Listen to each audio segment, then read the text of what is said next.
Ad hominem. Imagine you're in a heated debate about climate change. Instead of addressing your well-researched points, your opponent says, "What do you know? You didn't even finish college." This is an ad hominem attack, a logical fallacy that targets the person rather than their argument. It's like trying to win a chess match by insulting your opponent's hairstyle. It might feel satisfying, but it doesn't actually address the game at hand. This fallacy is particularly dangerous because it can be emotionally compelling, distracting us from the real issues. It's often used when someone feels threatened by an argument they can't refute logically. By understanding this fallacy, we can learn to focus on the substance of arguments rather than getting sidetracked by personal attacks. Remember, the validity of an argument doesn't depend on who's making it, but on the evidence and reasoning behind it. Next time you encounter an ad hominem attack, try steering the conversation back to the facts and logic at hand. Straw man. Picture a boxing match where one fighter constructs a flimsy opponent made of straw, knocks it down with a single punch, and declares victory. That's essentially what happens in a straw man fallacy. Instead of engaging with the actual argument, someone creates a weaker, distorted version of it, the straw man, and then triumphantly defeats this easier target. It's like summarizing, "We should invest more in renewable energy," as, "So you want to bankrupt every oil company overnight." This fallacy is particularly insidious because it can make the person committing it feel like they've won the debate, while actually avoiding the real issue entirely. It often stems from a desire to simplify complex issues or from a genuine misunderstanding of the opponent's position. Recognizing this fallacy helps us engage in more honest, productive debates. When you suspect a straw man, try restating your position clearly and asking your opponent to address your actual points, not their distorted version. Click subscribe to this channel to get more topics you love. Appeal to authority. Imagine blindly accepting a medical treatment just because a celebrity endorsed it, ignoring actual scientific evidence. That's the essence of the appeal to authority fallacy. It's the mistake of believing something is true simply because an authority figure says so, even if that authority isn't actually an expert in the relevant field. While it's often reasonable to trust experts, this fallacy occurs when we accept claims without questioning their merit or considering contrary evidence. It's like assuming a famous athlete must be a financial expert just because they're successful in sports. This fallacy is common because our brains are wired to take mental shortcuts, and deferring to authorities can save us time and energy. However, it can lead us astray, especially in complex or controversial topics. To avoid this fallacy, we should always consider the credentials of the authority, look for consensus among experts, and most importantly, examine the evidence and reasoning behind claims, regardless of who makes them. False dichotomy. Imagine being told, either you're with us, or you're against us. This black and white thinking is the hallmark of the false dichotomy fallacy, also known as the false dilemma.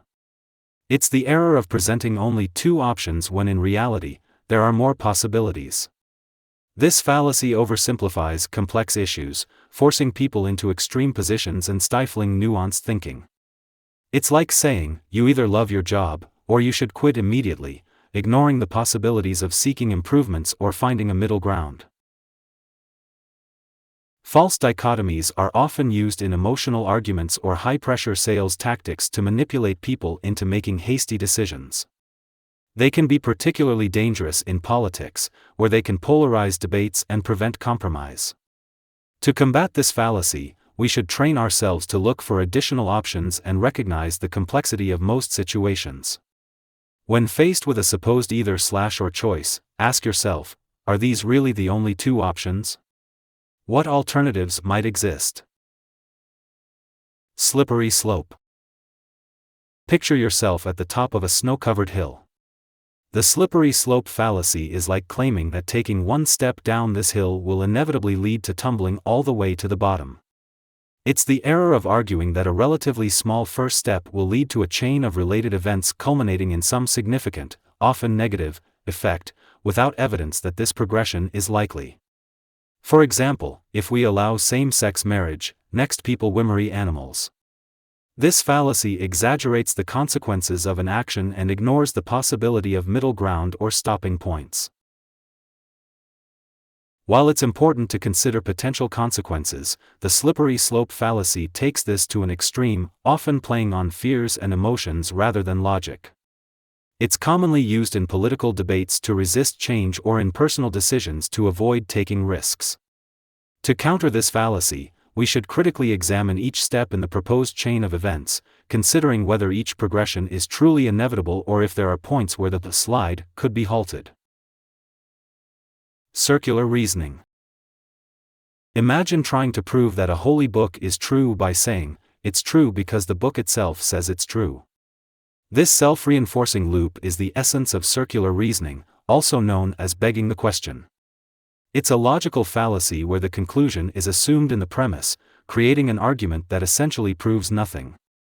It's like saying, "I'm the best candidate for this job because I'm better than all the other applicants." The statement assumes what it's trying to prove, offering no real evidence. Circular reasoning can be seductive because it often sounds logical at first glance, but it fails to provide any new information or valid proof. It's commonly found in arguments about faith, politics, and personal beliefs where people start with a conclusion and then shape their reasoning to support it. To avoid this fallacy, we must critically examine our assumptions and ensure that our evidence is truly independent of our conclusion.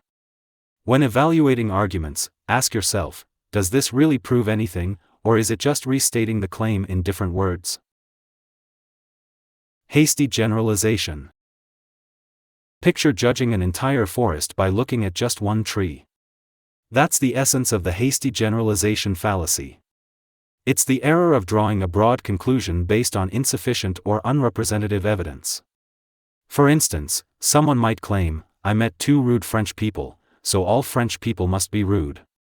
This fallacy occurs when we let our limited experiences or small sample sizes shape our views of much larger groups or phenomena. It's a natural human tendency. Our brains are wired to find patterns and make quick judgments. However, this can lead to stereotypes, prejudices, and flawed decision-making. Hasty generalizations are particularly dangerous in scientific research, where they can lead to incorrect conclusions and misguided policies. To combat this fallacy, we need to cultivate a habit of questioning our assumptions and seeking more comprehensive evidence.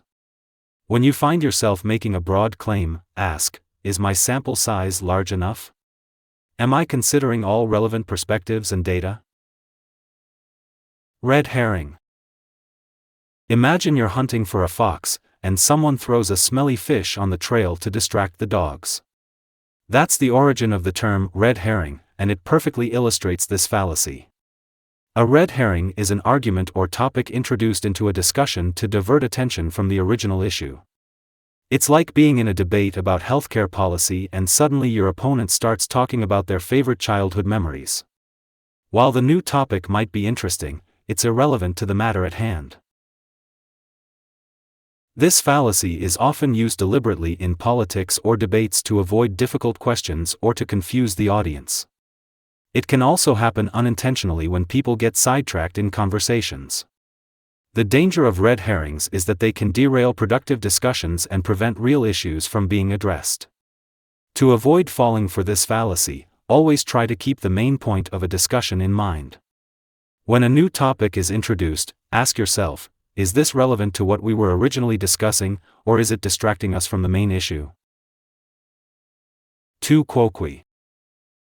Tu quoque, Latin for, you also, is the fallacy of deflecting criticism by pointing out the accuser's hypocrisy. Imagine a child saying, "But you speed sometimes," when caught speeding by their parent. This fallacy attempts to discredit the opponent's position by asserting that they don't practice what they preach. While it might feel satisfying to point out hypocrisy, it doesn't actually address the validity of the argument. Even if someone fails to live up to their own standards, it doesn't mean their point is wrong. A smoker telling you smoking is bad for your health is still correct, despite their personal choices. This fallacy is common in political debates and personal arguments, where it can derail conversations and prevent meaningful discussion of issues. To avoid this fallacy, focus on the merits of the argument itself, not the person making it. When you feel tempted to use a too quoque response, ask yourself, does their personal behavior actually invalidate their argument, or am I just trying to avoid addressing their point? Appeal to emotion. Imagine a politician showing pictures of happy families to promote a policy, rather than explaining its actual effects. This is an appeal to emotion, a fallacy that attempts to manipulate an emotional response in place of a valid or compelling argument. It's not that emotions are irrelevant in decision-making, but this fallacy occurs when emotions are used to bypass logical reasoning. For example, an advertisement might use images of lonely elderly people to sell a product, regardless of the product's actual benefits. Appeals to emotion can be powerful because our feelings often drive our decisions more than logic. They're commonly used in advertising, politics, and activism. While emotional appeals can be legitimate when they're relevant to the issue at hand, they become fallacious when they're used to distract from the lack of factual support for an argument. To guard against this fallacy, try to separate your emotional response from your logical evaluation of an argument. Ask yourself, am I being persuaded by facts and reason, or am I being manipulated by an emotional trigger? Bandwagon Fallacy. Imagine jumping onto a moving bandwagon just because everyone else is doing it. That's the essence of the bandwagon fallacy, also known as the appeal to popularity. It's the error of believing something is true or good simply because it's popular or widely accepted. For instance, thinking, most people in my town vote for this political party, so they must be right. This fallacy ignores the fact that popularity doesn't equate to truth or correctness. History is full of examples where the majority was wrong, from believing the earth was flat to supporting harmful social norms. The bandwagon fallacy is particularly powerful because humans are social creatures with a deep-seated desire to fit in. It's often exploited in advertising, everyone's buying this, and can lead to dangerous groupthink in decision-making. To combat this fallacy, we must cultivate independent thinking and the courage to question popular opinions. When faced with a widely held belief, ask yourself, what's the actual evidence for this, beyond its popularity? False cause. Picture a rooster crowing just before sunrise and concluding that the rooster's crow causes the sun to rise.